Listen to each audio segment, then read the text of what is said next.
You people bought a ticket to see me, so shut up. Yeah. Sometimes I get so mad, there's no control. Ladies and gentlemen, just in case you live under a rock, I might you grab are a bat, looking I at don't the know, my youngest rap, and my blood fastest boils rising over star like, in oh God, here professional goes. I wrestling lost all today. feeling from my head to my toes. You said some shit that I can't let go, so just stay tuned for the rest of the show.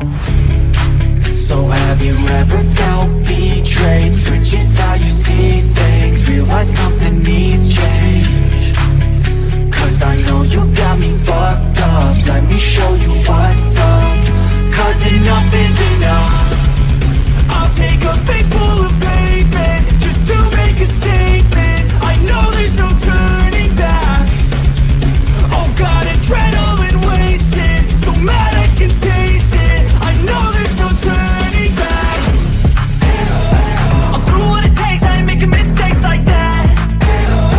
I'll play it on your face just to make you go take it back. I'll lose my shit, I go crazy when I'm mad. And now you gon' wish you had such a fuck up real bad. Shut up.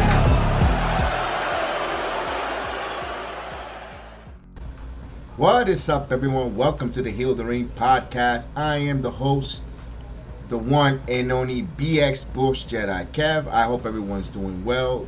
We are going to review today, of course, WWE Smackdown and AEW Rampage. So let's welcome aboard. Let's get it going. Let's kick it off. You know what?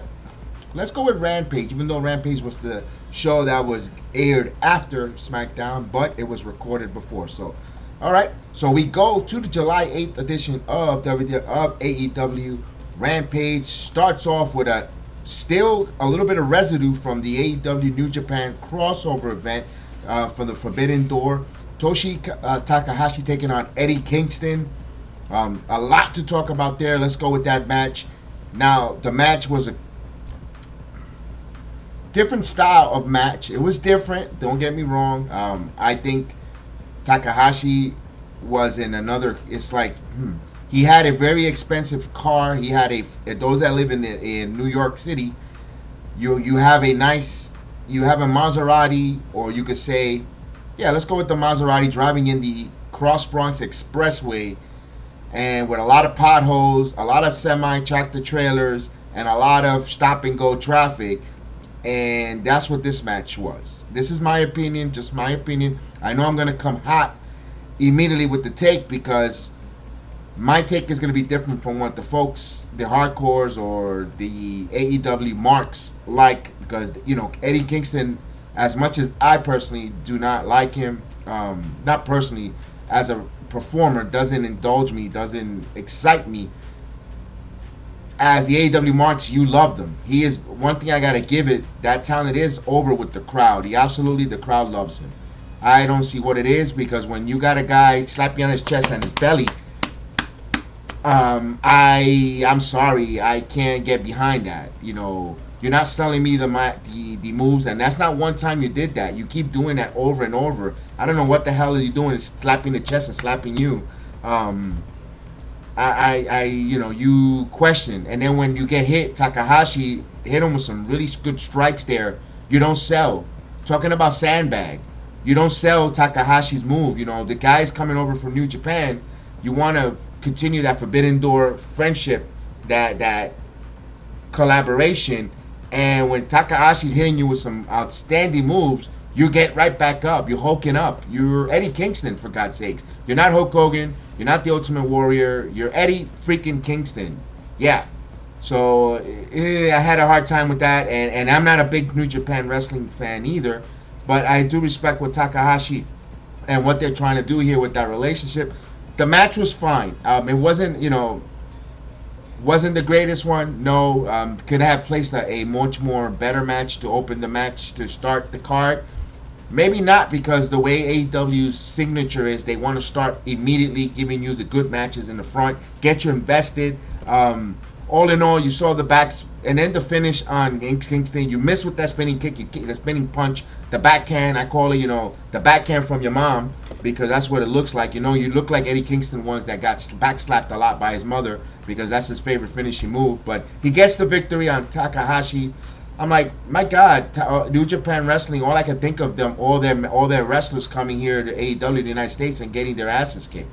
And like, scratch my head. Do you really? If you're New Japan Wrestling, and especially the way the New Japan audience and the rest, they want to showcase their champions, their performers, and you carrying them here, not to job, because it wasn't a job fest. It was a good match. It was decent. You saw, like I said, you see a Maserati driving in the I-95 Cross Bronx Expressway, or those that live in here in the Central Florida area driving all along in Cimarron Boulevard.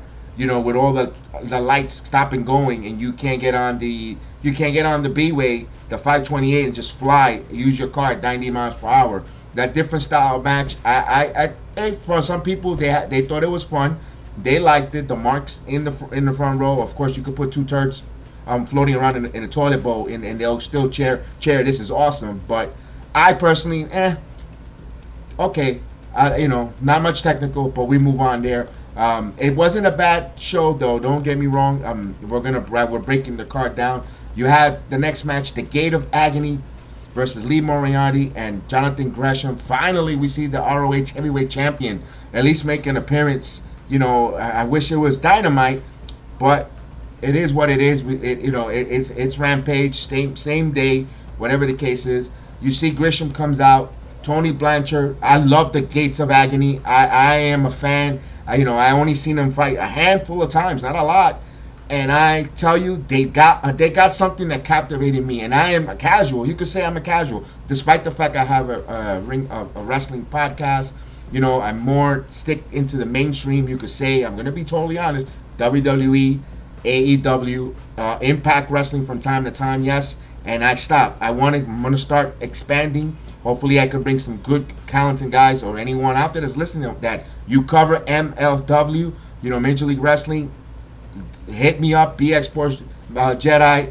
You have the link is in the profile, or anywhere on my LinkedIn. You can find me, BX Jedi76@gmail.com. If you want to be a panelist that you watch MLW and you cover it, or all the different independents, indies, I'm willing to give you a program to come on here. A little bit of trial run, see how it goes, and if you cover these independent shows, more to it. I just don't got the time. I love wrestling, I just don't have the time. But let's not get away from the program. We get the champion in this tag team, and I'm telling you, these two guys, the Gates of Agony, man, they're impressive with their moves. And of course, Liv Morgan is also a ring veteran, although too kind of young, an oxymoron. But all in all, you're starting to see there was a plot, a storyline unfolding. One thing that we always, if you listen to the podcast, or if you're new to the podcast, I'm not just myself cover wrestling. I got a bunch of guys that come from time to time that they cover,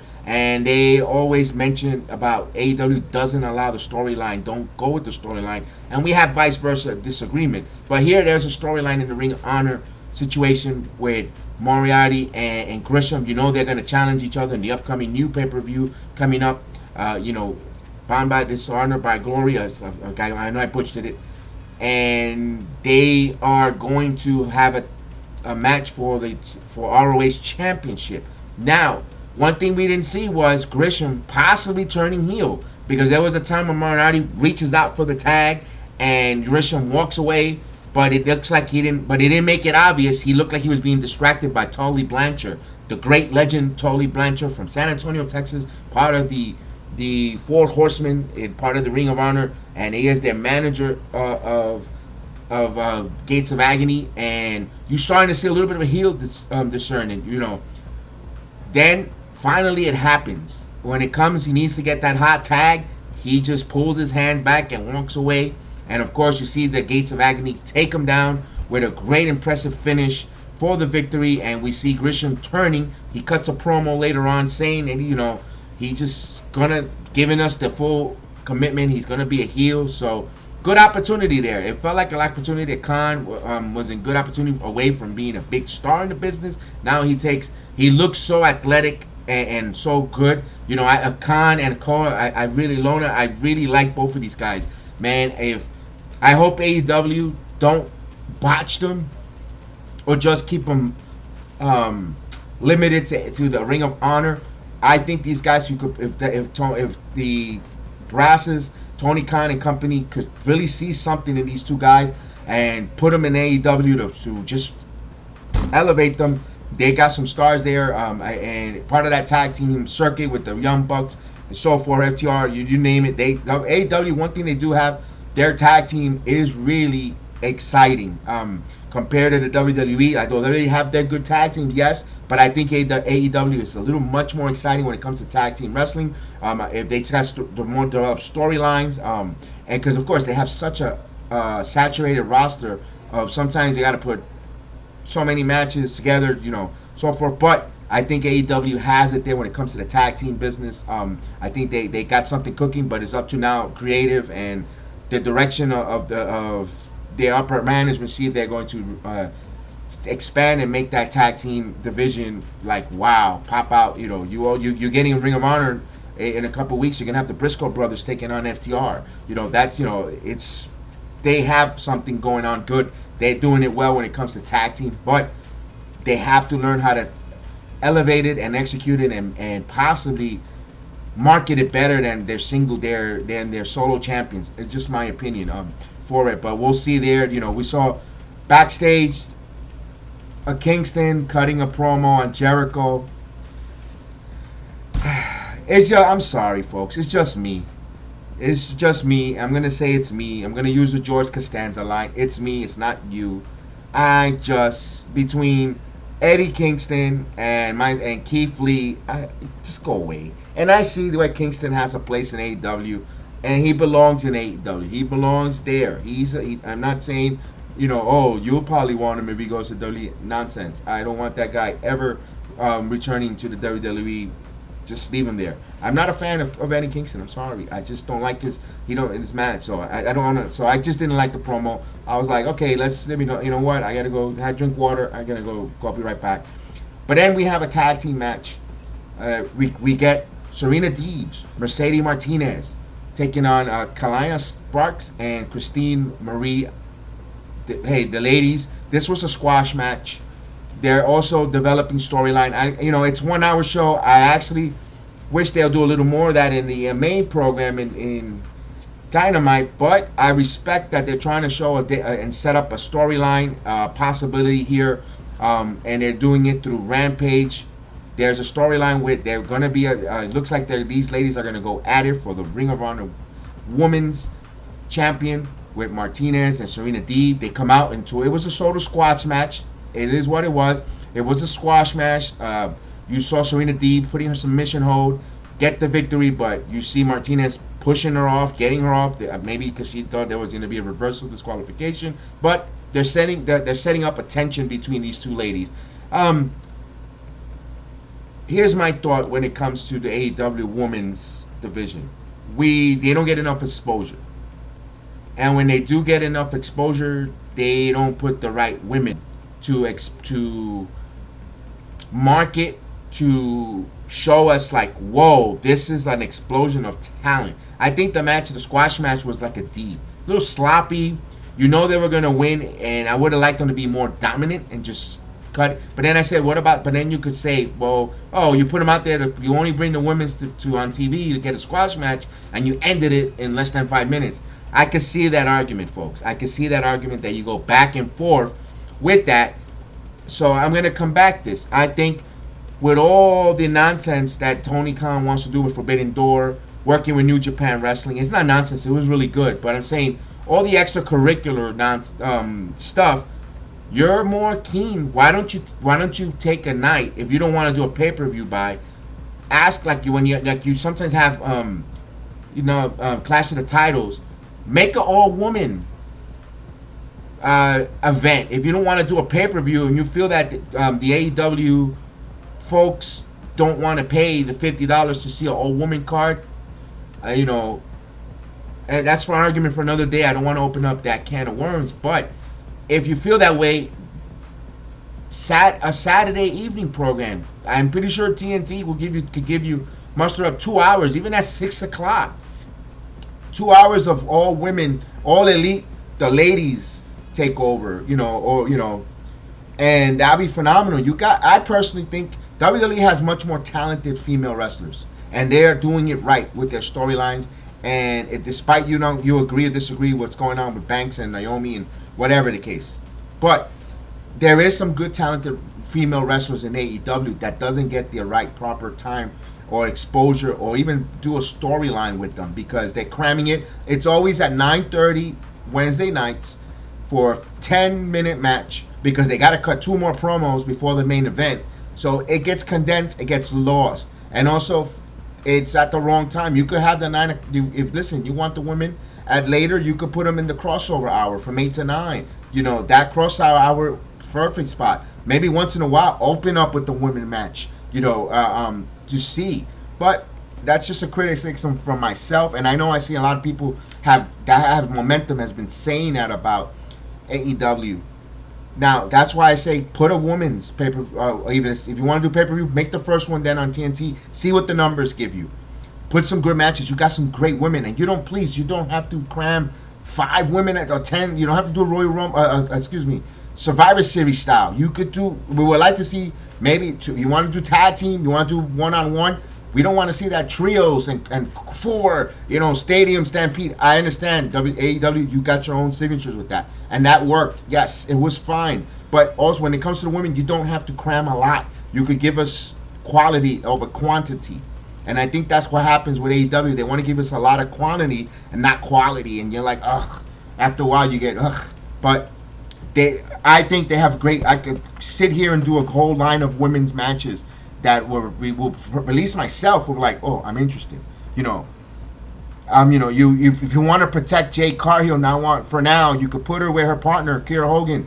Now you have 2 ladies there, Statlander, and Athena. You could play them. You could tag them there in one of those showcases. And let them have a good match. But they're afraid of exposing Jade Cargill because Jade Cargill is a one-trick pony. I'm sorry, she's not that polished as a wrestler, and that's why they're protecting her, not putting her promos. She cuts a good promo, but how much more can you take her being nasty, rude, and cursing? Everything else is, a curse word after that. Give me something, Jade. Talk me something, other than, I know you want to be a baddie, that's your staple. Give me something. But you're becoming repetitious, and you're not an in-ring performer that's elevating your level. You're now, it's going to get to the point when the fans is like, I had enough of you. Drop the title. Give me something different. So that's interesting there. But with the I took off a little bit off the Rampage review. I just wanted to express myself that I think they should have a women's match. You also got great other ladies. Thunder Rosa, with Toni Storm. Even if you could give me a Iron Woman match, that's a phenomenal match with these 2 ladies. You could even put it, if there I wouldn't mind seeing a triple threat, because you could put in a Britt Baker. You give me a triple threat Iron Woman match on there on AEW, the way they and the way the marks go nuts. Remember, you could, like I said, you could see you have 2 turds running around and they'll scream, "This is awesome, AEW." Give me those 3 women in that match for an Iron Woman match. Oh, that would be phenomenal, because I think they all bring it.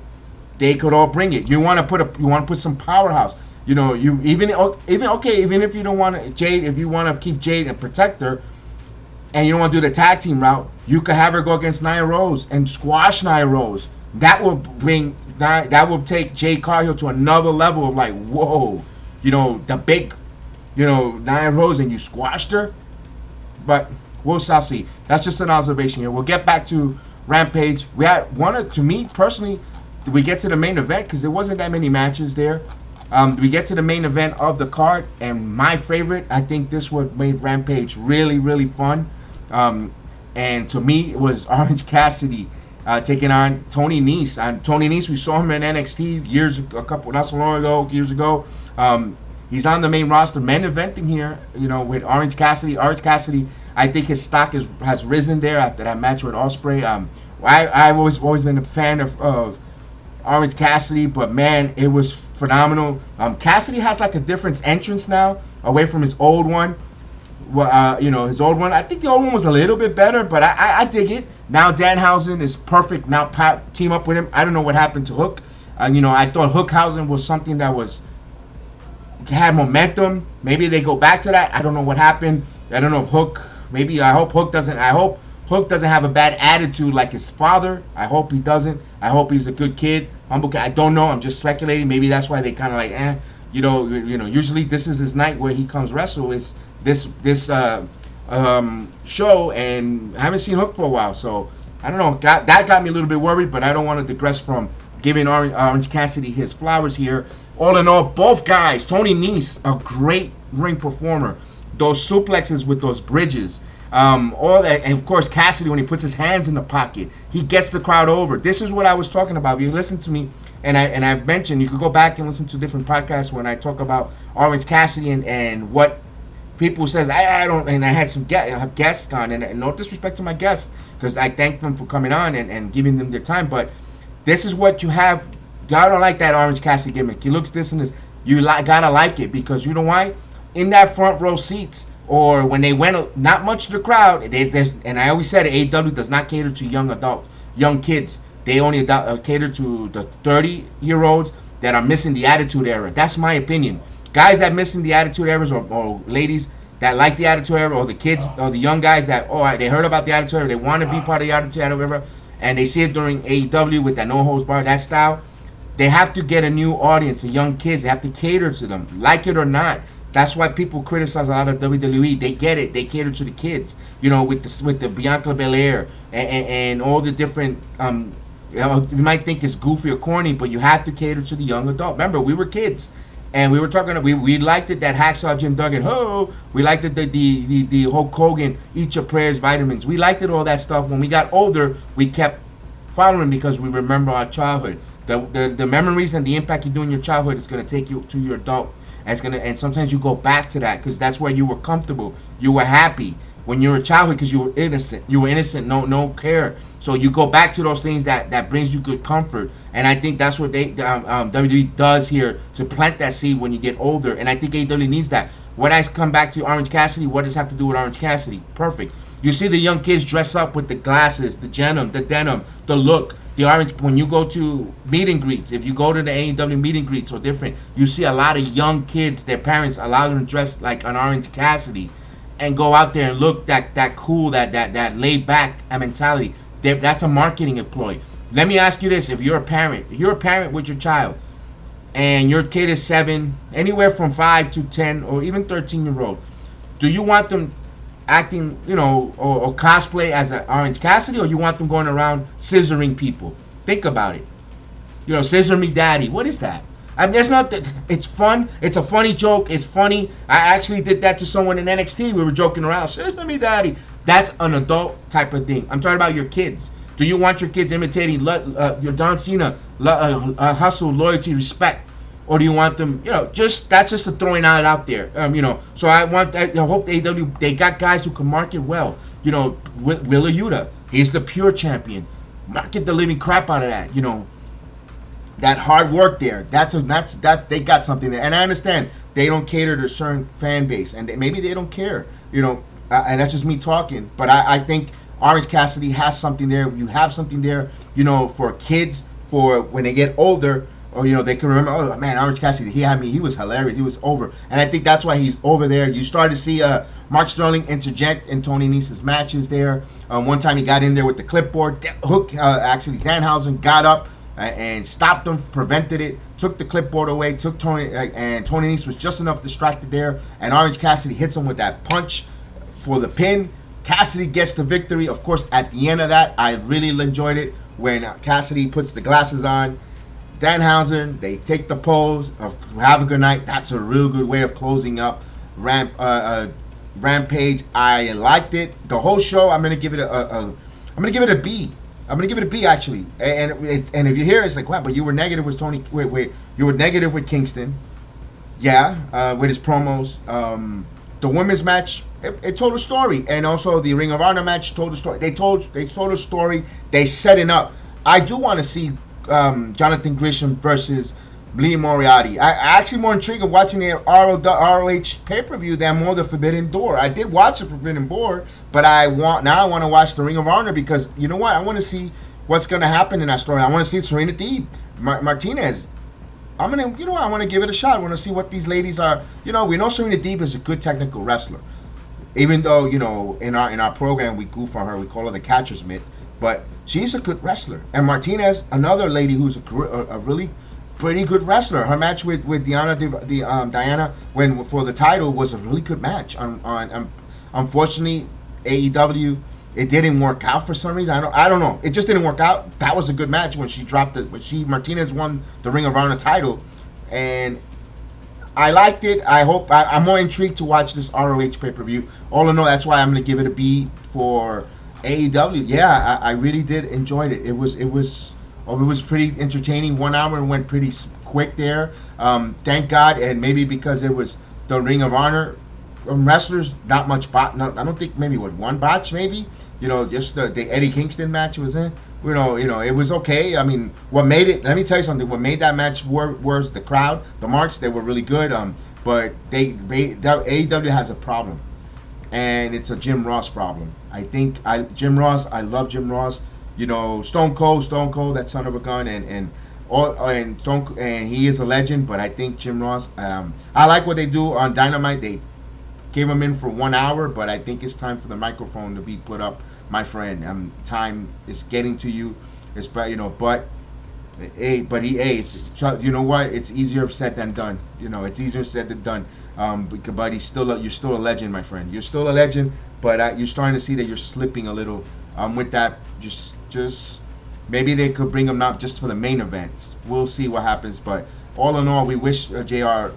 I personally want JR tons of luck and retire on his own terms, and wouldn't want to see him get pushed out because he is bad. Hope he could reflect and I hope he made enough money where he could say, I'm just going to relax. I know he's been through a lot in the past 5 years, but Jim Ross, one of the legends, I think it's time to just maybe do main events. But it is what it is there. So we go down to the WWE SmackDown results from the July 8 episode. Now, Monday Night Raw passed and went. They told us that the Tribal Chief was going to make appearance. I didn't think it was going to be a match. So we started off, and as it goes on the air, we get the return of the Undisputed Universal Champion Roman Reigns, the Tribal Chief, making his first appearance, by the way, after beating Matt Riddle to retain his title about a month ago. And of course, we all know that we were going to see Liv Morgan making an appearance with her Raw SmackDown champion. And of course, it kicks off with him. He comes down with Paul Heyman and the Usos. A massive ovation from the crowd in Fort Worth, Texas, upon his return to the show. However, with a special councilman, Paul Heyman, who seemed a little scared, and I love that promo that they had an interaction cutting in. Roman Reigns will be defending against Brock Lesnar in SummerSlam, and you saw him, Tribal Chief, and you see Heyman get on his knees and almost kissed him, and nervous, and he mentioned, but I love the way Heyman, despite putting an angle of the fear, he really was putting over the Beast Incarnate, Brock Lesnar. I loved it because it still felt like Heyman, although we know Heyman is not leaving, it's not leaving Lesnar's corner there, but he promoted him like he was still his manager, and I was like, wow, it brought some good vibes there. They brought that up. I love the fact, but although I understand what they were doing here, and I like it, and I'm gonna critique the living crap out of it, was Theory. Theory comes out with the briefcase to interrupt one time, but the freaking network went to a commercial break. I said, what the hell happened? Then it came back from the commercial break, no Theory. So me was like, was that a botch? Was a mistake? Was he going to cash in and say, I want a match with you tonight? We never knew. The announcement, of course, no McAfee. They played the storyline that he got attacked by Corbin. Maybe he had the night off. He just signed a big deal with the WWE to re-up a couple more years on his contracts. So McAfee, it's good that he's going to return. He's really good on the microphone. And we come back. Graves and Cole didn't mention anything there. You kept with the promo. And during that, then later on with the Heyman promotion of Brock Lesnar, then we saw Theory interrupt again, teasing the Money in the Bank. He walks around the ring. This time he gets to the ringside, walks around the ring, and they go to a freaking promo. They cut away from it. what the hell happened? And he trolled them. What I got out of it was Austin Theory was trolling Tribal Chief, that he has the money in the bank and he's gonna be watching over you. You never know when the hell he's going to cash it in. He's gonna be like a thief in a knife, a snake. So that's what I got out of it with the mind games. So production wise, it looked terrible. Especially at home watching. I'm like, I've had more questions than answers. You know, I had to watch it a couple times, and I'm giving my conclusion to it. So I might be wrong with that. So, but then we have a tag team match. Finally, the in-ring action begins. The Viking Raiders taking on Shanky and Jinder Mahal. Viking Raiders getting like a little bit of repackage. They went down to NXT. They had two matches with the Creed brothers. Those were good matches. I would tell you, watch them. If you got the Peacock Network, go back and watch them. About a month and a half ago, they went down to get the Creed brothers. Really good match. Viking Raiders repackaged. They're more vicious. They're more. I just like their new look. I wish the crowd. There's something about the crowd not getting behind them. I hope they're not getting turning into an Ascension or FTR. When they first came, the crowd just don't seem. I don't know if it's WWE crowd don't like the tag team wrestling more. It not like the AEW. It's different. It's just such a different thing. And you saw, personally, it was a squash match. You saw Shanky again getting distracted by dancing outside of the ring. Okay, man, you're a 7-foot guy who's a big monster. What the hell? We don't need you to be out there, acting like rerun. Get in there and kick some butt, man. Your partner's getting his butt kicked. Although it looks like more like Mahal and Shanky, look like they're gonna be clashing and breaking up and going one-on-one. And that's what it seems like it. That's gonna break. But he suffers the victory. They defeat Jinder Mahal. He gets squashed, gets the pin. It was a quick match there. But all in all, we get an interruption from the New Day. So it looks like the New Day, Viking Raiders, or the vicious Viking Raiders are now getting a program that they're gonna go at it here. It's only good for the Viking Raiders to go up against the New Day. You saw the New Day with their comedy. They give them a ticket for a free butt whipping. It was a funny segment. It was hilarious. New Day on the microphone. They are funny. They can still get the crowd pumped over. You saw them handing their free whipping vouchers to the fans. That was funny. And of course, they went at it, and you saw them going. Viking Raiders again took out the New Day, viciously kicked their butts in the middle of the ring. Hopefully, we're going to see those teams collide pretty soon. And that segment, they went to another commercial break. Then we have our Intercontinental Champion come out, and along with Ludwig Kaiser, we have the big Gunther, and of course, Intercontinental Gunther refaced the fuse, the King of Strong Style. So he had an open challenge. Nakamura answered it, but it was Ludwig Kaiser going over and taking on Nakamura. Now they're teasing us, Nakamura versus Gunther. Now Gunther is a larger life, aka former Walter from Imperial. He looks, I'm glad that, no disrespect to Ricochet. I think Ricochet, you are a fine worker, a high flyer, but I think Gunther becomes an obstacle in that title, the mid-card title, that they're like, whoa. As well as Bobby Lashley. I'm glad that Gunther now is the champion. Looks like a larger-than-life persona. Like, holy crap, to beat this big Austrian, you really got to have your A-game. I like the fact you're going to have Nakamura come out. Nakamura answers that challenge, but he's going to take on Kaiser. So I like the chase. I like the work they're giving us. A little bit of a chase there with Nakamura and Kaiser. Kaiser, a very good wrestler himself. Great shape.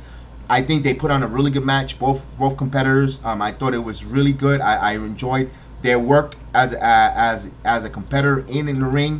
What can you say? Nakamura is one of the safe workers and makes it looks everyone else in their line look really great. Man, that match was a good match there. One of the quality matches. I'm not gonna say the best one of the night, but it was a real good match. I really like, the pop, and of course you had none other than Corbin interfere and sat and ringside to do the call. What we get out of that was, I forgot to write that. I put that in my notes. Was Corbin, when Nakamura came out, Corbin got up on the table making fun out of Pat McAfee, doing the Nakamura dancing and mocking him with the air guitar. And of course, he had Corey Graves get up. So I forgot to mention that, folks. But I am mentioning now. It's in my notes. I wanted to go over that, and that was something important there, because you're setting up a SummerSlam match between both of these guys.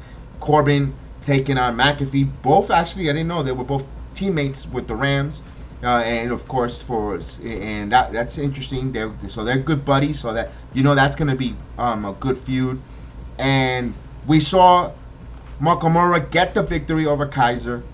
He gets the pin, and after the match for losing, you got the ring general tells Kaiser to get up, stick his chest out, and he got berated with a series of some chops. And I guess Kaiser's becoming a sympathetic figure, but why are you going to break this fashion? They just got up from NXT. Why are you? I don't get it. That's my critique. Unless a creative is selling us a new element to how ruthless Gunther is and making the Intercontinental Champion look so ruthless, so I can't stand this guy. Taking that level to an ultimate heel faction. I get it, but I hope they don't break up Kaiser from Gunther. I hope he just keeps, and it just chopped the shit out of him, knocked him down to the ground, and whoa, Gunther looks like he is no joke. So it looks like it's setting up Nakamura versus Gunther in the near future. I'm excited for that. I can't wait to see that happen. I cannot wait to see where that goes. And then, then we move on to the next. We have the women's champion, SmackDown's women's champion, the one and only Liv Morgan comes out, and Liv Morgan addresses the WWE Universe with an in-ring promo hosted by Michael Cole. Now, everyone had a lot of similarity or vibes when she came in and held that belt up in the air to Trish Stratus. When her homage to Trish Stratus, lifting the belt up. Right now, Liv Morgan is so over, the ultimate babyface. I hope that this title reign goes long. I was saying earlier when I did the Raw review, I was like, I hope Liv Morgan title reign is successful and not a transitional champion. Maybe she could possibly be, when we thought like what AJ Lee was, she's going to be transitional. She's too small, too petite. And I think AJ Lee, you could say, one of the best title ranges in WWE. One of the top 5 in WWE history. Her title range in the WWE, AJ Lee, phenomenal. When you think of women's champion, you gotta put her up there. Maybe not top Rushmore. Maybe some people she might be a top 4 Mount Rushmore champion. But that's for debate. But I think if Liv Morgan can have something similar to that, will benefit her. And while she's getting that interview, of course, we get interrupted by Natalya, who took exception for the babyface success, saying that she's the reason why she's champion, because she roughed up and softened up Rousey with her knee. And the former champion Rousey joins the fray and issue a challenge to the Queen of Heart for a rematch tonight. Now, it looks like we're getting a rematch. It looks for now like we're setting up for a rematch, Rousey versus Morgan. Don't be surprised if they add a third element there, and you could get Rousey the pin or the new opponent in without or you could Morgan could pin the new challenger in without losing her heat. Or if you want to take the title off of Morgan without burying her, you could have her lose that, and a new champion crown and a triple threat. We don't know. We have a lot to unpack later down the road. Although SummerSlam is not so a couple weeks away. But after the commercial break, we make it official. Rousey wasting no time, putting Natalya away and tapping her in an ankle lock and forcing a tap. Not much of a match there. It was a rematch. It's like, I don't know, sometimes a little clunky in my opinion. What are we doing here? Why are we having this rematch? Is it because we're in Fort Worth, Texas, and maybe because the folks in Fort Worth, Texas wanted to see that match and your advertising want to give it to them? Storyline wise, or where it was going, didn't make a little bit of minor sense to me. It didn't make a little bit of sense, but I understand. Remember, these house shows or these events, they go to certain parts of the country maybe once a year, maybe twice a year, and if you're paying your hard-earned money, if you're living in Fort Worth, Texas, or anywhere Orlando, anywhere, you want to see that match. You want to see the rematch. And you'd be like, wow, man, why does North Dakota gets to see these two competitors? I wanted to see that match up close and personal, so this is why sometimes we tend to forget, man, again, repetitious matches with WWE is because they want the live crowd, the live audience to see that match themselves and be a part of it and take the essence of that. But all in all, I thought Morgan's promo was another feel-good moment for the young star. I think for this week again, even if it was obvious she needed more reps on the mic, I understand she needs more before she could reply and carry a talk segment by herself. But she's learning. She's a champion. And, hopefully, it's not again. I hope it's not a transitional champion. She'll get it. She's got the look. She's got what WWE looks for in a champion. I like it. So it is what it is there with Morgan. I personally hope it's not transitional, but we'll move on here. We're gonna get Morgan versus Rousey will take place in SummerSlam. As surreal as the match would be in 2 weeks, it's evidence WWE trusts that in the later spot, so they're gonna trust it, so they're gonna go with it. So I think Morgan better bring her A game, and I hope that Rousey doesn't win it back. But could I see in a world where she wins it back and then Charlotte Flair, we have unfinished business, or we got Charlotte Flair interfere and trying to get her revenge for the injury that she caused her and helping Morgan win. And now you could possible Liv Morgan heel turn there. Although why would you do that? She's such a baby face, she's so beloved by the crowd. If she does turn heel, then the title range is not. I don't think it's gonna go far. We shall see there. A lot to unpack there. But we shall move on here. All in all, Rousey microphone skill again needs some more, a little more help. These ladies.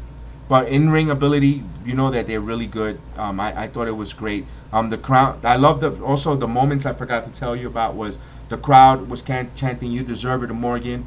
She gets emotional. Touching. And also when Cole said that she was a waitress and she took a chance becoming a WWE star. I mean, my God, you don't really have to bring that up. Just say a young girl with a dream. You didn't really have to say, wait, yeah, we understand. What are you pushing into that stereotype? Come on, Cole. You're better than that. You've been doing it for over 20 plus years. Come on. You're better than that. But we'll see. We'll see what goes on there. Again, a segment there that a lot of people have mixed reactions. You like it or don't like it. I was okay with it. Was Maximum Male Model 2022 Tennis Collection. Of course, Max Dupree returns Friday night to introduce his world to his male models in the tennis collection. Mace and Mansoor model the athletic wear, while Dupree narrated in somewhat backstage. Probably would have been the most hilarious segment in history of wrestling, but some people like it, some people don't. The men come out, they get a pop.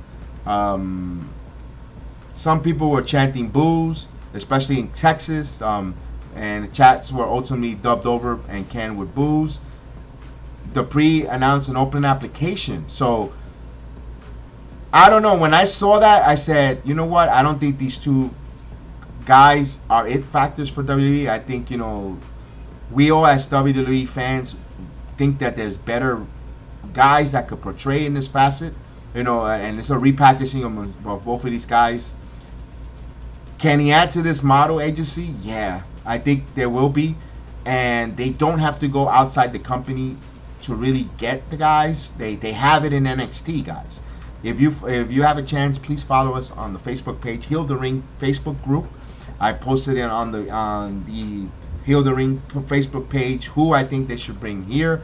A lot of candidates, when I first thought he was going to bring, instead of these two guys, which is no problem, I just want to see them in the ring as competitors now, is Pretty Deadly but I think Pretty Deadly right now is chasing after the NXT UK tag titles, but they are also ready to come up to the main roster. They look like Zoolander. They look like two models there. That Zoolander type of. If they want to keep it a little comedic, but Pretty Deadly could wrestle. They're a natural tag team who got the it factor. They got in NXT. They could wrestle. Check them out. If you don't watch NXT, just Google or find it in the Twitter in the YouTube pages and the YouTube videos. Pretty Deadly, really good tag team facet. You also have Duke Hudson, He's a little older in NXT, but he's a veteran there. But he has the look of a male model. He's also an ultimate heel, who is, in NXT when he comes out, people just don't like Duke Hudson, who's a good, safe in-ring competitor you could get him in, and he has the part. He's tall, not a bad-looking man, handsome features for a male model.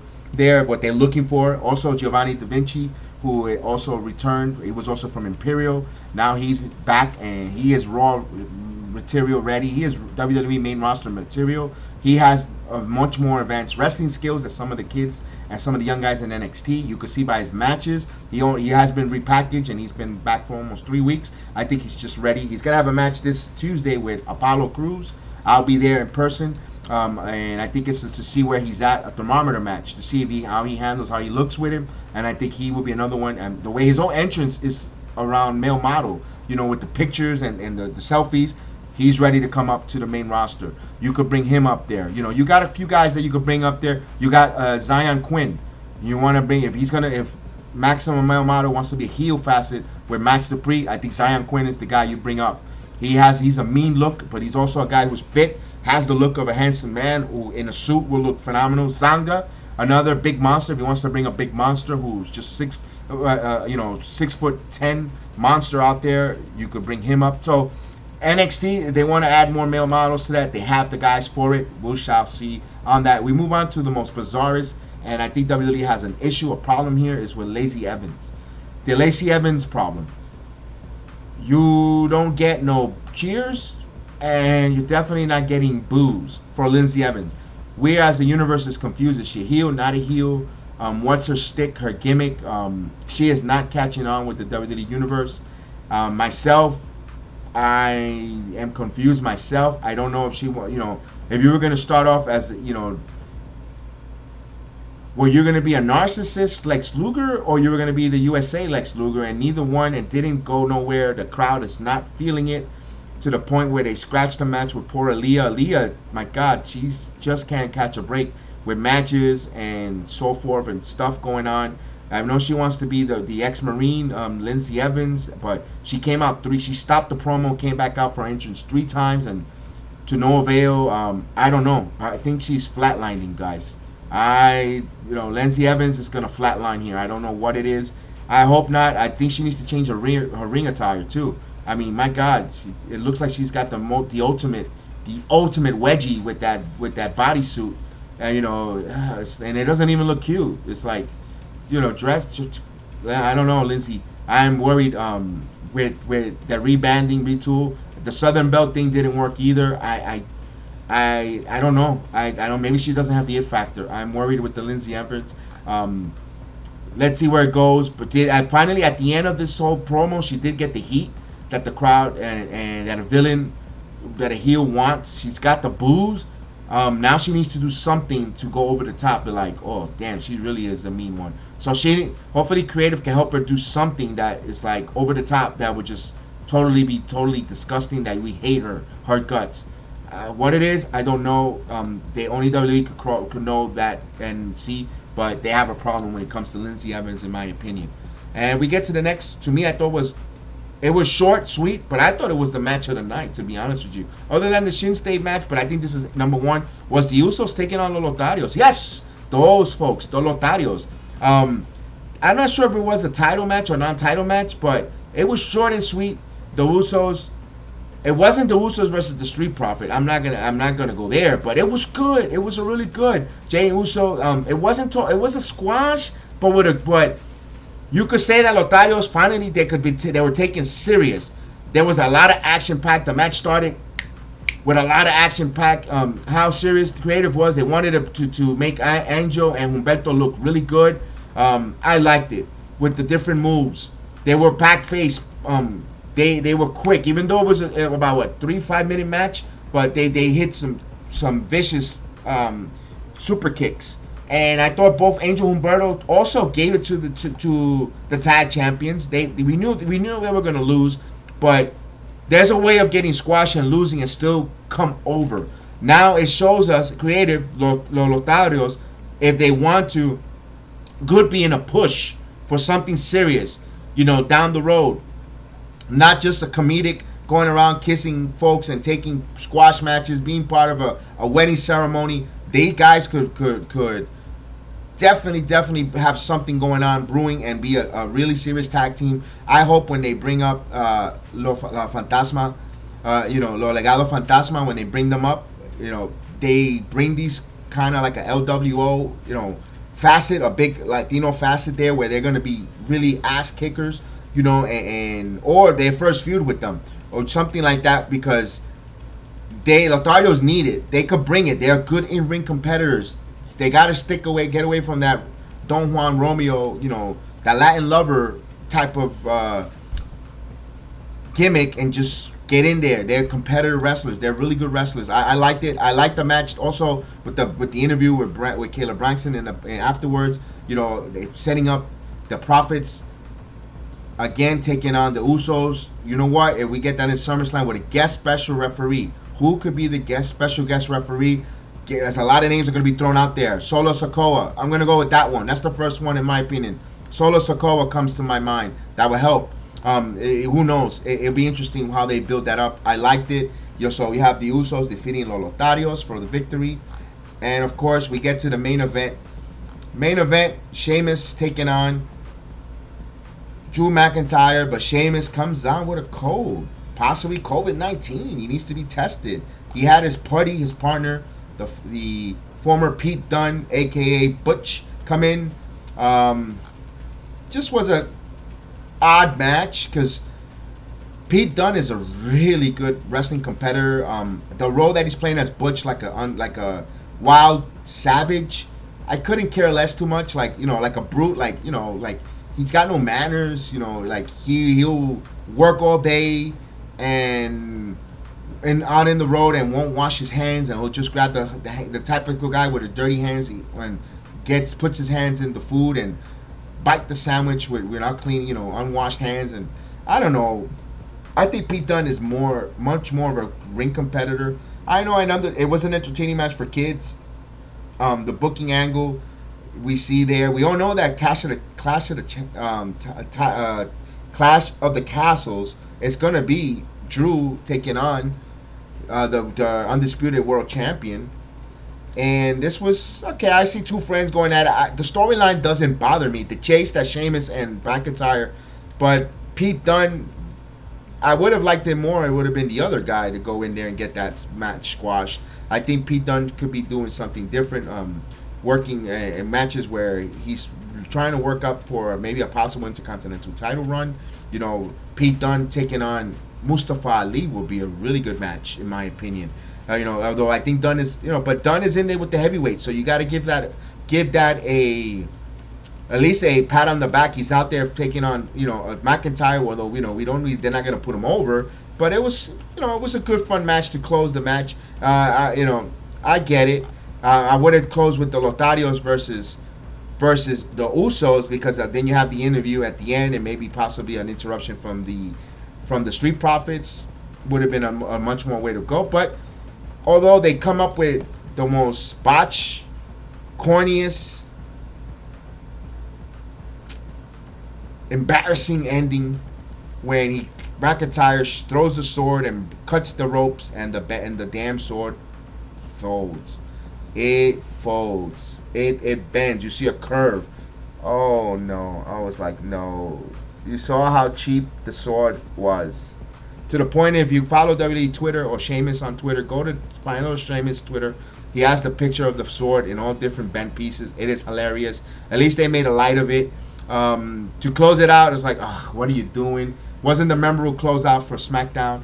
This SmackDown card, I'm going to give it a C. I actually thought Rampage was a little bit better. And I had the WWE guy here. Was a little bit better than SmackDown. This week, yes, you can actually, I'm actually saying it was being taped. I thought Dynamite was just a little bit better than WWE SmackDown. The Daryl match was great. I liked the the Gunther looking larger than life character. But the production wise, with the cameras or going to commercial breaks with Theory, not teasing that, giving me more questions and answers. Also with the at the end, okay, I understand you want to have the Angela cut the ropes and then it breaks, and then the sword bends. It's like, what are we doing? But tonight, this week, I like more Rampage than SmackDown. Give me your thoughts. Let me know here either in the video comment section or anywhere you follow us here on in the YouTube page, Facebook, Twitter, Instagram. All that's in the video link on my LinkedIn where you can find us. And I'm also looking for some panelists. I would love to have more conversations, guys that are available that could give me the time to come up and talk WWE wrestling. It doesn't have to be just WWE. It could be AEW. Like I said, I'm looking for my MLW guys who could cover it, who's not afraid of coming on camera, who has green screen, who wants to talk on camera and talk about wrestling here, not afraid, and will come and give me your insights and thoughts. Please come look for me. I'm at bxjedi76@gmail.com or anywhere on the social media platform. Just say, hey, I'm interested. When can we do it? And hey, I'll just set up the date and time for our availability. We would love to have you on as a panelist. And follow us on everywhere we do our podcast. Anywhere we have an audio. This also goes an audio platform in either Apple, Spotify, Anchor FM, Amazon Music, iHeartRadio. We are in everywhere. Google. We are Apple. Anywhere you find Reason FM. Anywhere we have an audio platform. When you think about audio podcast, you put BX Sports Jedi, and then you find the different programs. Not just the Heal the Ring wrestling page. We also have the Return of the Knicks basketball, MMA, Combat Sports Weekly with Austin and Chef Dan, the #1 program on the network.